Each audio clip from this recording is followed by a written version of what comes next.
Hello everybody, welcome to my channel. Welcome back if you've been here before. I am Devin. Today we are talking about why every photographer needs a 50mm lens.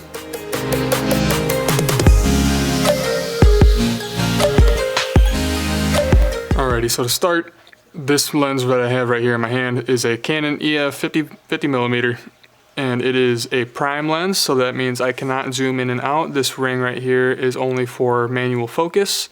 This does have, obviously, autofocus on it, but it does not have the image stabilization.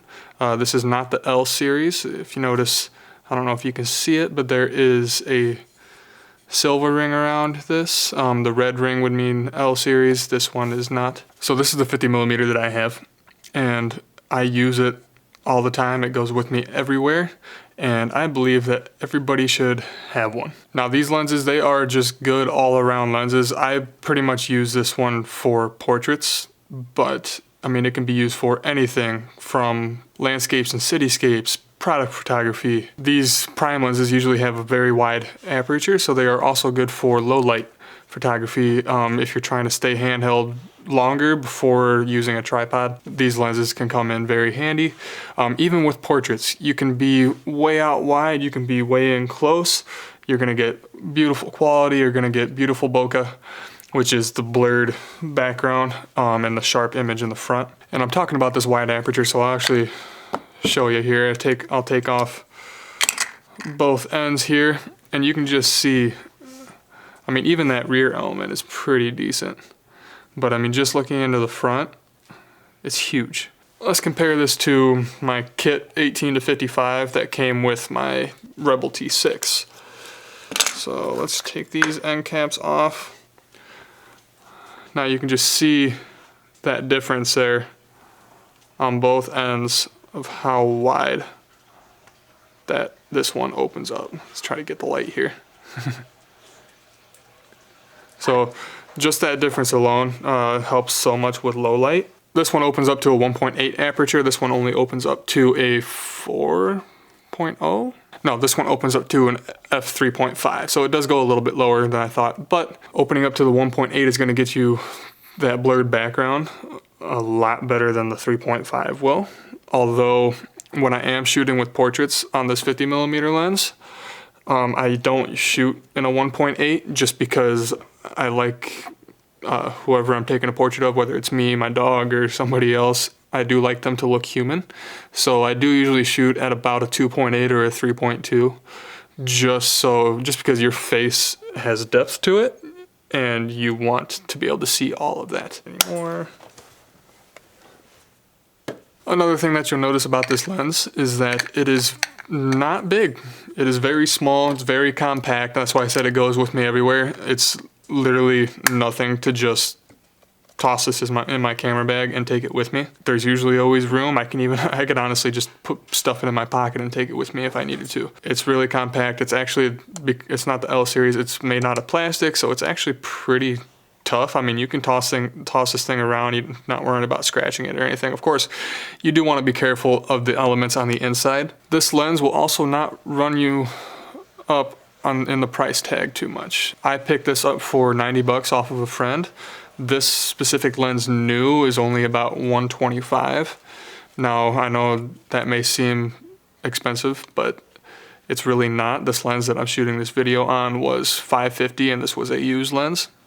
So just to kind of put it in perspective there, that's the difference. So, I mean, it's a cheap little lens. You get really great quality. I've probably tossed pictures up on the screen already when I was talking about them earlier. So along with the compactness of it, obviously it's really lightweight. There's not a lot of heft to it at all. So it's really good for run and gun shooting. A lot of times if I'm just going on a short walk, I want to bring my camera, I'll slap this on. That way it's really light because, once again, I'll reference this lens, it's made out of metal. The camera body itself, 6D Mark II, is heavy. And then you got a big metal lens on it. The lens that I'm shooting on is about this tall. This lens is only this big. So that's a lot of weight savings there. It's easy to just throw around, run and gun. This 50mm also always seems to be the perfect crop. I have yet to understand it. typically when I shoot with the 50mm, I do not crop the image, except to crop it from the 3x2 to a 4x5 for Instagram. That's the only time I do, but I never usually crop in unless, you know, sometimes I have to rotate it a little bit just to level it out.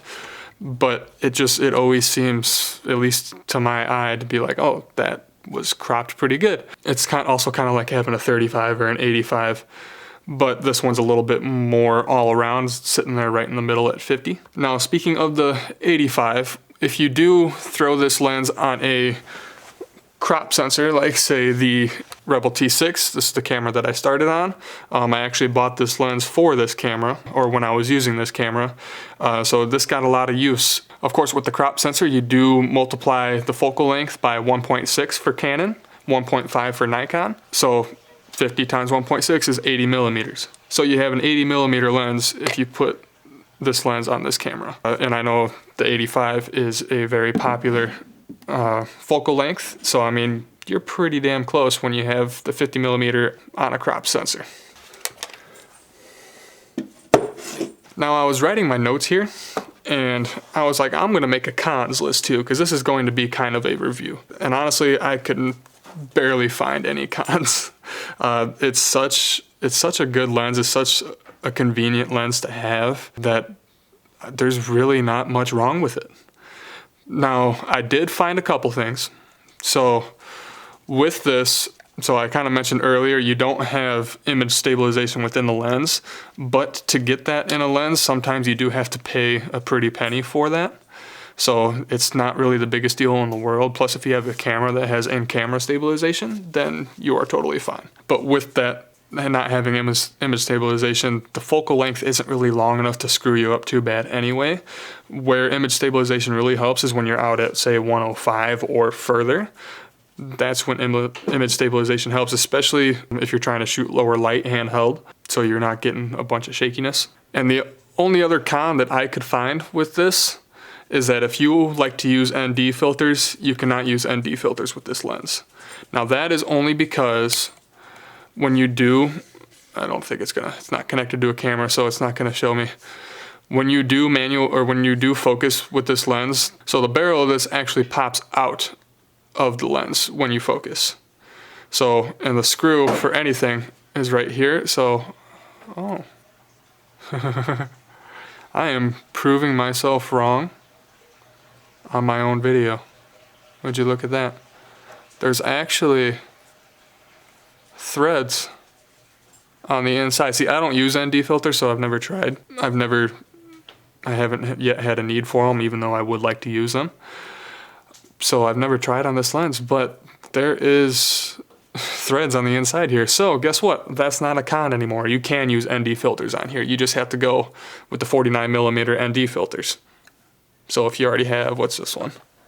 This one would be a 77mm ND filter. So you would need different ND filters. You would need 49mm, but so yeah, so that's not a con anymore. The only con is that there's no image stabilization. There you go.